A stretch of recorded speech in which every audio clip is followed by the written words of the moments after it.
Василий Жукович. Бессмертный гарнизон.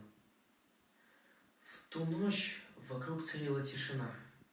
В кустах река усталая дремала, по небосклону тихо проплывала большая серебристая луна. Но вот оборваны солдат скупые сны молниеносным вражеским снарядом.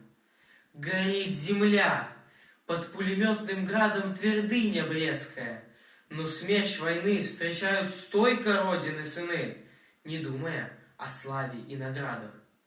Отчизне преданы, народу своему, в победу веря, без воды, без хлеба они сражались, чтобы родное небо потомки не увидели в дыму. И тут года. Я верю, века склон не будет больше знать войны кровавой. Мир победит, коль скажут все державы.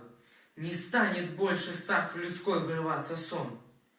Но будешь ты в веках овеян славой, бессмертный пограничный гарнизон.